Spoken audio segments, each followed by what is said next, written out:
Pai dos irmãos, vamos abrir nossa Bíblia no devocional de hoje. Hoje, dia 4 de outubro, página 1084. Tomando a expressão Bíblia devocional no seu sentido literal, só existe uma única Bíblia no Brasil que é devocional, que é nossa Bíblia. Porque todas as outras Bíblias que as pessoas chamam devocionais ou de devocional têm um comentário embaixo do autor. Ou seja, não está só você e o texto. Está você, o texto e uma outra pessoa que teve o entendimento daquele texto e que rouba o entendimento que o Espírito Santo quer dar às pessoas sobre o texto. Por isso que o devocional é você, o texto e o Espírito Santo. Quando você vai estudar um texto para pregar, você vai tentar fazer a exegese do texto. Você vai entender o texto, você vai aplicar o texto, você vai tirar a riqueza do texto. Na leitura devocional é o inverso. O texto lê você.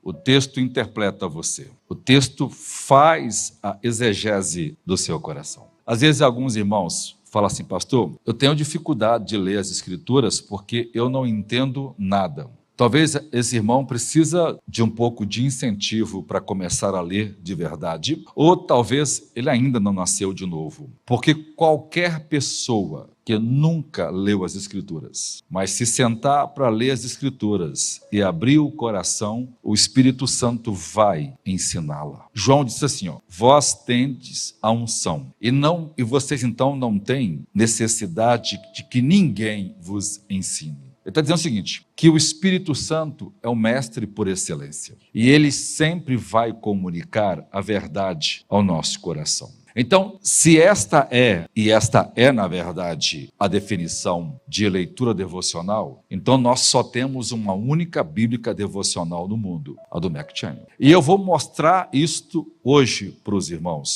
irmãos entenderem por que o Espírito Santo deu esse método de leitura a um homem cheio do Espírito Santo. O Mac Chaney orava em média de 6 a 8 horas por dia. Ele tinha uma saúde muito fraca, muito frágil. Ele nunca se casou porque ele sofria de asma e às vezes dava febre. Naquele tempo as pessoas morriam de febre o tempo todo porque não existia amoxicilina. Hoje se toma amoxicilina, a febre vai embora. Naquele tempo, de cada 10 pessoas que tinham febre, 7 morriam. Por quê? Porque não havia nada que cortasse uma febre. Então, ele era muito frágil, não se casou, mas era um homem de muita oração. Quando ele pregava, o rosto dele brilhava como se fosse um rosto de anjo. Ele teve uma mente muito extraordinária. Então, ele conseguiu desenvolver um plano de leitura em que o Espírito Santo conecta cada texto naturalmente. Olha o texto de hoje. Nós estamos lendo 1 Reis 7. Salomão está fazendo diversas obras na edificação, na construção do templo. Se você virar a página, inevitavelmente nós estamos lendo o único texto das Escrituras que fala sobre esta edificação, que é Efésios 4. O que Efésios 4 fala está exatamente em 1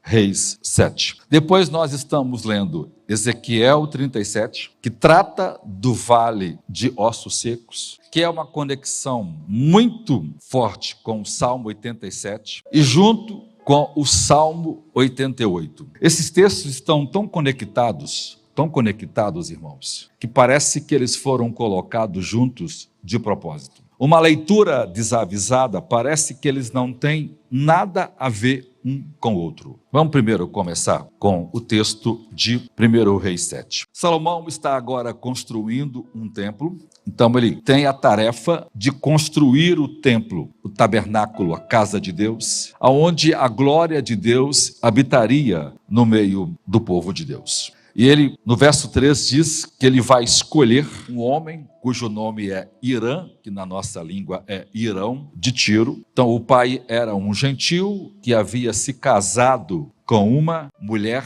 israelita. Veja, esse casamento era proibido porque os judeus não podiam se casar, mas eles se casaram. E o Espírito Santo está tomando esse homem, já dando para a gente a primeira característica que existiria nesta igreja, de que a igreja que o templo que estava sendo edificado é a planta baixa. Sabe o que é a planta baixa de um projeto? É aquela que determina os espaços, o tamanho dos quartos, a disposição dos quartos, das paredes. É um corte em que você olha para baixo e vê como seria. Então, 1 Reis 7 é a planta baixa. Deus está mostrando como seria o verdadeiro templo. Aquela ali era só a planta, porque o verdadeiro templo estaria sendo construído por Jesus, o arquiteto maior no Novo Testamento. Então, a primeira coisa que esse texto vai mostrar para a gente, que o Espírito Santo está unindo um gentil com um judeu e enchendo ele do Espírito Santo com os mesmos dons que Deus deu a Oliabe e o seu outro companheiro, está sendo dado a ele o dom de sabedoria, o dom de conhecimento e a capacidade criativa que o Espírito Santo dá. Mostrando que quem está construindo aquele templo é a ação do Espírito Santo e unindo gentios e judeus. Cada detalhe aqui, que não dá tempo de explicar, estão muito conectados. O material básico que vai ser usado aqui,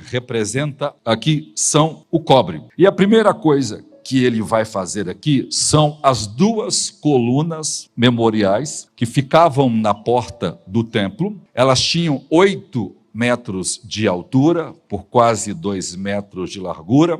Elas eram feitas de cobre maciço e Salomão deu a elas 2 nomes. Do lado direito se chamava Jabim, a do lado esquerdo se chamava Moabe. Jabim significa Deus estabelece. Boaz significa Deus tem a força. Aquelas 2 colunas representava a confissão de fé de Israel. As pessoas chegavam ali e sabiam, Israel era uma nação que estava sendo estabelecida pela promessa de Deus. Não porque ela venceu guerras, não porque ela conquistou aquela terra, mas porque Deus cumpriu as suas promessas e Deus estava estabelecendo Israel como povo de Deus. Segundo, tudo aquilo que estava sendo construído, aquele templo com aquela riqueza toda, não era produto da força nem do trabalho dos judeus israelitas. O próprio Deus havia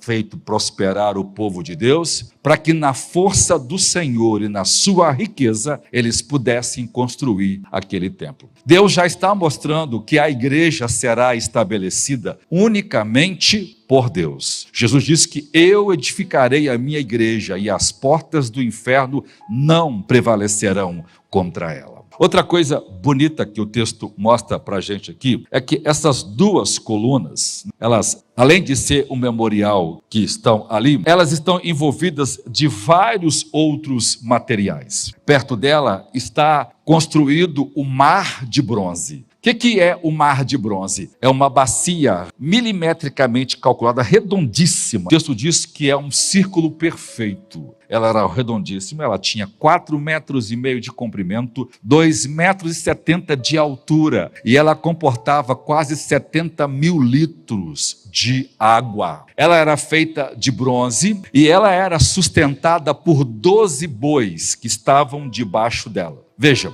3 desses bois olhavam para o norte. 3 dos outros bois estavam virados para o sul. 3 para o leste e 3 para o oeste. Aquela piscina representa a purificação dos sacerdotes que precisavam se lavar nelas antes de irem ministrar no lugar santo e no Santos do Santo, quando o sacerdote, uma vez por ano, no dia da expiação, entrava lá no dia do jejum nacional para oferecer por si e por toda a nação. O fato daqueles bois estarem ali e serem 12, primeiro representa o povo de Israel. Aquilo significava que Deus estava purificando todo o seu povo, como também aquela bacia de bronze representava a purificação dos pecados, que iria apontar para os 4 cantos da terra, que iniciou com os 12 apóstolos, que foram os primeiros bois, os primeiros trabalhadores, os primeiros servidores do Evangelho. Paulo diz que o fundamento da igreja está edificada sobre Jesus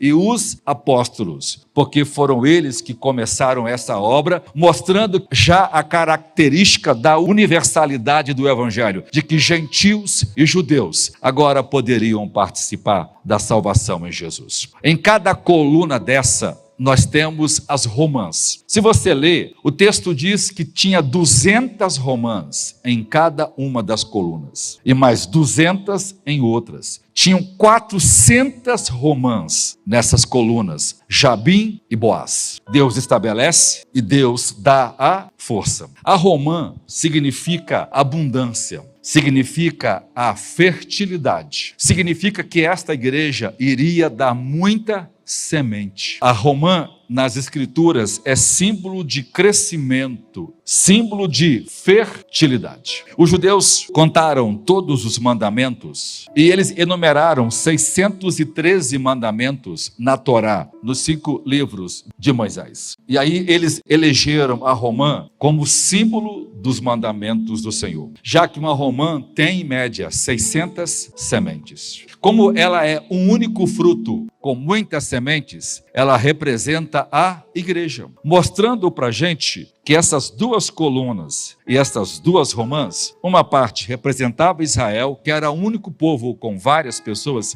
que estavam recebendo essa promessa, e a outra representam os gentios, que vão se converter e depois vão crescer. Então a romã, ela é símbolo do evangelho, é símbolo da semente do evangelho pregado pela igreja de Jesus Cristo. Aqui eles vão desenhar no latão palmas, leões, bois, querubins, vão desenhar lírios, palmeiras. Por quê? Porque eles estão criando um ambiente em que se pareça com o jardim do Éden. Assim como o homem andava com Deus antes da queda, agora o homem está andando com Deus outra vez por meio da adoração no ritual de sacrifício do Antigo Testamento, que é um símbolo da igreja. Quando Adão e Eva foram expulsos do jardim, Deus colocou lá um querubim. Por isso esse querubim está associado em cada símbolo do templo, mostrando que outra vez agora a adoração, o caminho de volta para Deus está aberto. Primeiro pelo ritual dos sacrifícios e depois por meio de Jesus Cristo, porque todos aqueles sacrifícios se voltavam unicamente para a pessoa de Jesus. Veja, e se você for lendo, cada detalhe que é explicado aqui é algo muito extraordinário. Quando você vira o texto, deixa eu já pular para o Salmo 87, para poder entender isso.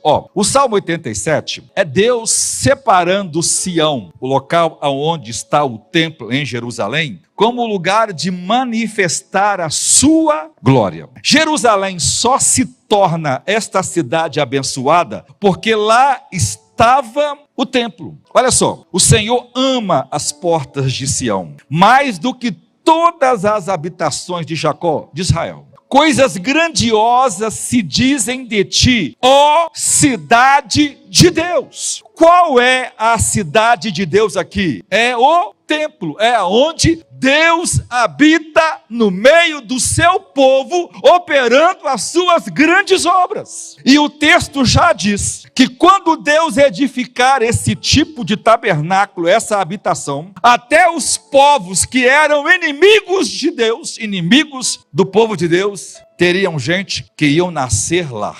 Esse lugar se tornaria mais importante do que todos os outros lugares da terra, porque lá Deus estaria. E as pessoas do mundo inteiro iriam fazer referência. Ele nasceu ali. Ou a pessoa diria para os outros, eu nasci ali. Olha que coisa linda o evangelho. O texto diz que lá vai estar Raabe, que é o Egito, gente egípcia. Lá vai estar gente da Babilônia. Não é isso que está no texto aí?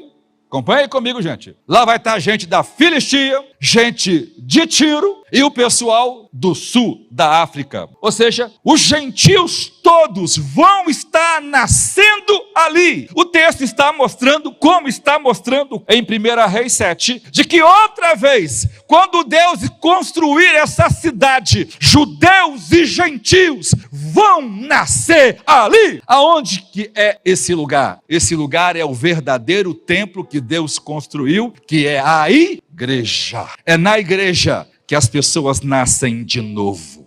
É na igreja que nós recebemos a nossa nova vida. Nós nos tornamos cidadãos do céu. É assim que as pessoas falam. É assim, ele se converteu. Na linguagem bíblica, ele nasceu ali. Eu nasci ali. Onde você se converteu? Eu me converti lá na igrejinha, lá no bairro tal, eu nasci ali. Lá eu me converti. Lá eu conheci Jesus Cristo. Lá eu me tornei uma nova vida. Lá eu fui salvo por Jesus Cristo.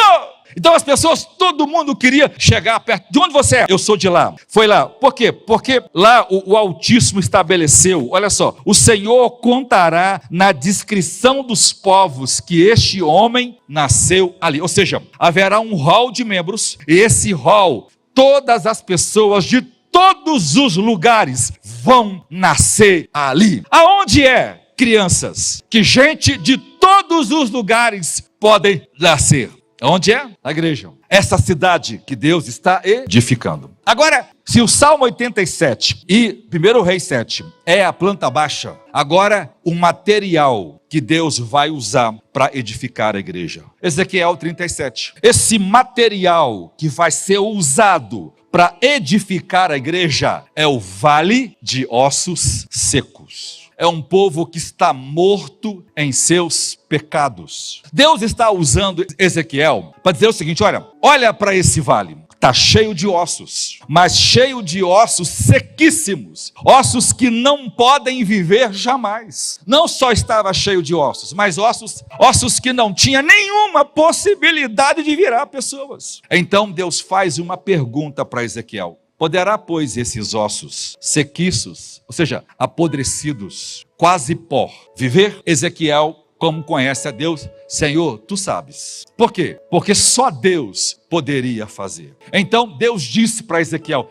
Ezequiel, profetiza, diz a esse vale de ossos secos, volta a viver. O que acontece? Quando Ezequiel viu aqueles ossos se juntar, osso com osso, cabeça com pescoço, os ossos foi procurando um corpo do outro, a mão foi encaixando aqui, um negócio bonito, e levantou aquele esqueleto, começou a crescer, nervo a crescer, carne a crescer, pele, ficou parado, imóvel. Então Deus disse a Ezequiel: falta vida, assopra o ruach, assopra o pneuma, assopra o espírito de vida sobre eles. Ezequiel, sabe qual é o material que Deus construiu a igreja? Deus pegou pecadores mortos em seus pecados e delitos, alheios às promessas de Deus, gente que não era seu povo, inimigos de Deus, e os ressuscitou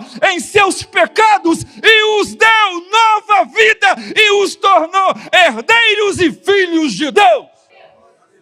É por isso que o Espírito Santo desceu no Pentecoste assoprando sobre aqueles 120, enchendo-os do poder do Espírito Santo. Agora, olha só o Salmo 88. O Salmo 88 é o Salmo das trevas, é o Salmo trevoso, é o Salmo mais terrível de todo o saltério. Nesse Salmo não tem nenhuma alusão à esperança. A palavra trevas aparece várias vezes. A palavra sepultura, olha só: livre entre os mortos, como os feridos de morte, que jazem na sepultura, dos quais não se lembram mais e estão cortados da tua mão. Puseste-me no abismo mais profundo, em trevas e nas profundezas. Sobre mim pesa o teu furor, tu me afligiste com todas as suas ondas. Ou seja, Deus está lançando todo o seu peso, toda a sua ira sobre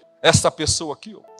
A minha alma desmaia por causa da aflição. Ele clama, mas Deus não responde. Tenho clamado, mas Deus não responde. O Senhor esconde a face dele. Estou aflito, preste, tenho estado a morrer desde a minha mocidade. Enquanto sofro os teus terrores, estou perturbados. A tua ardente indignação sobre mim vai passando e os teus terrores me têm retalhado. Eles me rodeiam todo dia como água e eles juntam-me e sitiam. A linguagem do versículo 18 diz que a única companhia que ele tem são as trevas. Enquanto Ezequiel 37 descreve a situação objetiva do estado de podridão do povo de Deus, aqui é o estado espiritual do povo de Deus, mas está representado em uma única pessoa. Esse salmo fala de Jesus. É sobre ele que Deus colocou todo o poder das trevas, do pecado. É ele que desceu ao mais profundo dos abismos. É ele que foi no Hades, é ele que foi no inferno, é ele que sofreu a maior agonia. Toda a ira, toda a indignação, foi dele que Deus escondeu o seu rosto. Foi esta oração que ele não ouviu, porque ele seria o Cordeiro de Deus para salvar a humanidade. Ele se tornou o maior dos pecadores. Ele se tornou o pior dos pecadores. Ele que não tinha pecado, ele que não merecia, ele assumiu o nosso lugar. E todas as trevas, toda a ira, todo o mal veio sobre ele. Por quê? Porque o verso 10 é a única esperança. Mostrará tu maravilhas aos mortos? Ou os mortos se levantarão e te louvarão? Tem até um selar. O hebraico, quando você fala uma coisa que é muito séria, ou que depende de uma profunda meditação, as pessoas cantam, dão aquela pausa, aí as pessoas choram, sente a música, porque o judeu canta com as emoções, ele não canta como a gente, né? Ele canta com as emoções. Tem um selar. E aí olha que ele fala assim, ó, será anunciada a tua benignidade na sepultura, ou a tua fidelidade na perdição? Ele está perguntando, poderá, pois, o morto voltar a ressuscitar dos mortos? Esse texto está profetizando aquele sobre quem Deus colocar todo o poder da sua ira, aquele sobre quem descer todas as suas trevas, indignação e ódio contra o pecado. E ele foi inocente, ele voltará a viver. Ele louvará o Senhor mesmo depois da sepultura, porque esse texto está falando que Jesus Cristo ressuscitaria ao terceiro dia, porque Deus aceitará o seu sacrifício como pagamento pelos nossos pecados. Leitura devocional, irmãos. Aí, olha que coisa, agora isso é lindo. Efésios 4. Deus também está construindo o verdadeiro templo. Olha só. Rogo-vos, pois eu, preso do Senhor, que andeis como é digno da vocação, como fostes chamados. Olha só, vocação e chamados. Aqui diz que devemos ser humildes, suportando uns aos outros, porque o verso 3, procurando guardar a unidade do Espírito pelo vínculo da paz. Deus está edificando um novo povo, que é a igreja. Porque há um só corpo, que é a igreja. Há um só Espírito, que é o Espírito Santo. Há uma só esperança e vocação, que é essa vocação que Ezequiel 37 fala, que 1 Reis 7 fala, que o Salmo 88 fala, que o Salmo 87 fala. É a vocação de pertencer à noiva, o corpo, a igreja, o povo eleito de Deus antes dos tempos eternos. Aí ele fala, há um só Senhor, que é Jesus. Há uma só fé, que é a fé no Evangelho. Há um só batismo, que é o batismo para a salvação. Há um só Deus, Pai de todos, que é sobre todos, e por todos, e em todos vós. Olha só, ele continua. 8. Por isso diz, subindo ao alto, levou cativo o cativeiro, e deu dons aos homens. Mas quem é que foi aquele que subiu? Senão aquele que havia descido às partes mais baixas da terra. Não é isto que fala o Salmo 98? Desci ao abismo das profundezas. A palavra abismo que o hebraico usa aqui é a palavra para inferno. Ele desce lá para suportar tudo isso. Esse Jesus que vence e volta a ressurgir, também vai ter um Irão. Um Irã. O Irão representa o Espírito Santo. Qual é a ferramenta que o Irão usa? São os dons. O dom de sabedoria, o dom de conhecimento, o dom de criar. Não é isso que o texto diz? Que Jesus sobe e agora ele dá dons aos homens. Ele dá aos pastores, ele dá ao profeta, ele dá aos evangelistas, ele dá aos mestres. Para edificar a igreja. A palavra edificar, edificados que aparece aqui, é oikodomer,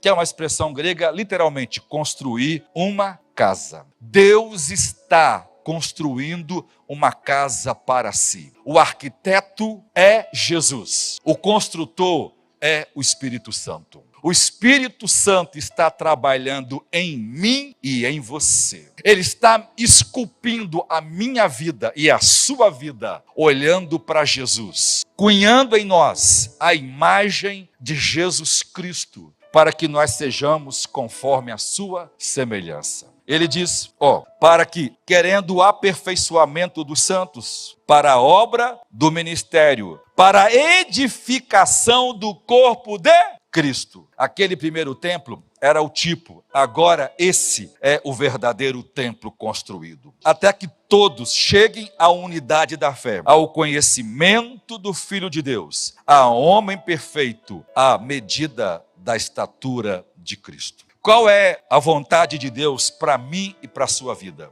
É que nós sejamos inteiros, é que nós sejamos completos. Qual é o maior problema da igreja de Jesus? É porque os crentes pararam de crescer. Eles são nanicos, eles são pigmeus, eles são infantis, eles são anãos na fé. Qual é o alvo de Deus para mim e para você? É a estatura perfeita. Paulo diz que em razão do tempo que nós nos convertemos, todos nós deveríamos já ser mestres. A igreja deveria ser o lugar mais iluminado da terra. O menor de nós saberia mais do que qualquer outra pessoa poderia imaginar. Mas por que isso não acontece? E Paulo diz, porque nós somos tardios em ouvir e em praticar o que a gente ouve. A coisa mais triste do evangelho é você ver um crente de 30 anos que não presta para nada. Ele é fútil, ele é inútil, ele é inválido,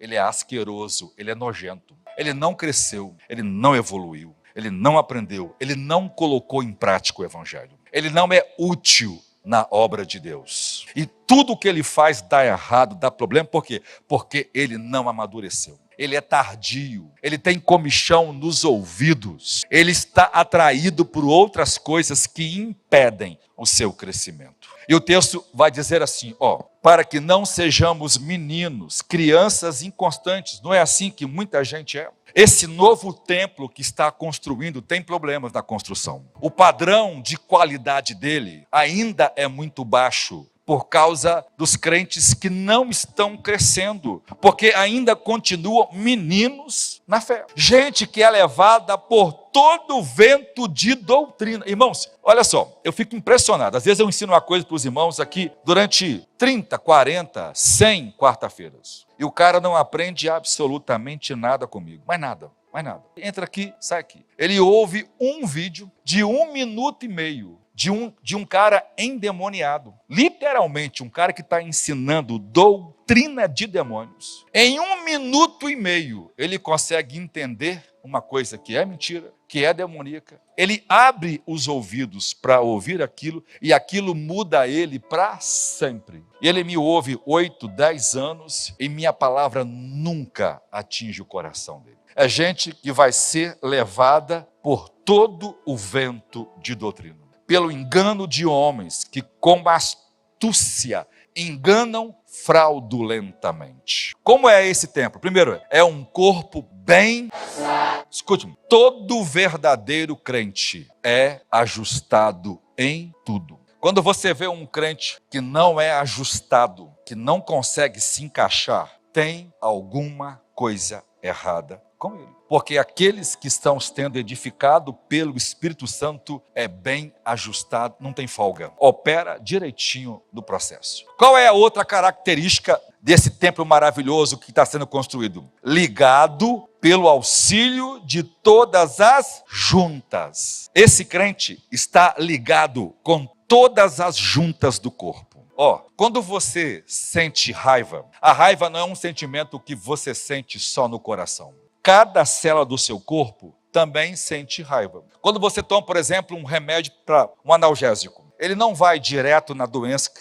Com a dor aqui na barriga, você toma e o remédio vai procurar. O remédio vai para todas as células do corpo e também vai atingir aonde está a dor. Então, o que é um crente que faz parte do corpo? Ele é ajustado com todo o corpo. Tudo que o corpo sente, ele sente. Ele participa com tudo do corpo. Ele é inserido, ele é ensinável, ele é treinável, ele é discipulável, ele é acompanhável. Ele é alguém que pode ser ajudado e instruído. Aí, outra coisa que o texto fala, o tempo não dá para eu falar. Olha só. Segundo, leia comigo. Segundo a justa operação de cada parte. Ou seja, cada um faz a sua parte. A mão faz o trabalho dela, os pés faz o trabalho deles, os olhos faz o trabalho deles, os ouvidos faz o trabalho deles. Ou seja, cada um de nós somos uma pedra nesse edifício. Cada um de nós estamos literalmente tampando um buraco nesse lugar. Cada um de nós tem uma função aqui. Cada um de nós tem um dom, tem um chamado, tem uma vocação, tem um ministério. Cada um de nós faz esse edifício que é a igreja funcionar perfeitamente. Porque se tudo funcionar, olha só que coisa bonita, faz o aumento do corpo. Você já viu uma pessoa que começa a malhar e começa a ganhar massa muscular? É porque está aumentando a massa. Ou seja, a proporção que tudo está certo, as vitaminas, o alimento da palavra, a obediência, a oração, o amor vai fazendo aumentar, vai fazendo o corpo crescer, ampliar, ficar mais robusto. Uma igreja que tem nervos de aço, músculos de ferro, uma igreja com o tutano da palavra, que ama as escrituras, que lê, que aprende, que grava, que memoriza, que canta, que louva e que viva uma vida completa em tudo. É pleno em tudo. É pleno em tudo, em tudo. Por quê? Por causa do aumento do corpo. E por último, para a sua edificação no amor. Olha que templo maravilhoso Deus está construindo. Escute-me, esse é o único lugar em toda a criação que foi pensado para eu e você sermos amados. Em qualquer outro lugar você pode ter problema de relacionamento, mas a igreja é o único lugar onde eu e você não podemos ter problema. Porque esse lugar foi pensado para viver em amor, em unidade, em harmonia. A igreja é o céu na terra. Quem quer ir para o céu e não gosta da igreja, não vai para o céu, porque a igreja é um pedaço do céu. Aqui eu sou aceito, aqui eu sou amado, aqui você é aceita, aqui você é amada, aqui você é ajudado. Aqui é um lugar que nós cuidamos uns dos outros, e o texto diz que nós crescemos juntos. Eu aprendo com vocês, vocês aprendem comigo. O templo de Salomão foi uma das maravilhas do mundo antigo. Mas a igreja é a maior obra da criação de Deus. Nada no universo tem a beleza da igreja. Sabe o que acontece com cada árvore que está aqui fora plantada? Com cada capim que está plantado ali? Cada floresta do mundo, cada árvore do mundo, cada cachoeira, cada coisa bela. Sabe o que acontece com cada estrela, cada buraco negro, cada sol, cada planeta, com esses bilhões e bilhões, com trilhões, septrilhões de estrelas, com trilhões e trilhões de galáxias, com esse infinito, com essa infinitude da criação de Deus? Sabe qual é a maior esperança dela? Sabe o que faz gemer o sol, faz gemer o universo, faz gemer os planetas, faz gemer a árvores, os rios e mares? Eles estão sentindo dores de parto, porque estão aguardando a manifestação dos filhos de Deus.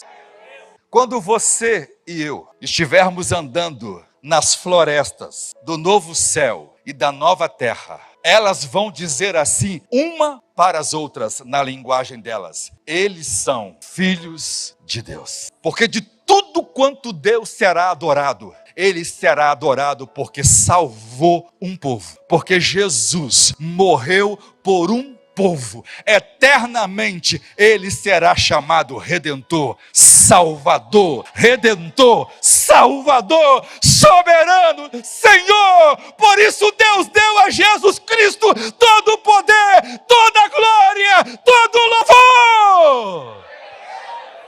Deixa eu puxar a sardinha. Tem um devocional mais rico do que esse no mundo? Senhor, muito obrigado por tudo. Obrigado por sua palavra. Fale ao coração de cada um de nós, para viver e aprender das Escrituras e crescer nela. Obrigado, Senhor, por esse alimento que nunca falte. Abençoa cada um dos irmãos que ajudaram a contribuir e aqueles que fizeram, Senhor. Recompense cada um deles. Te louvamos por tudo, no nome de Jesus. Amém. Que a graça do Senhor Jesus Cristo, o grande amor de Deus, o Pai, e as preciosas consolações do Espírito Santo de Deus esteja sobre cada um de nós, desde agora e para sempre. Amém.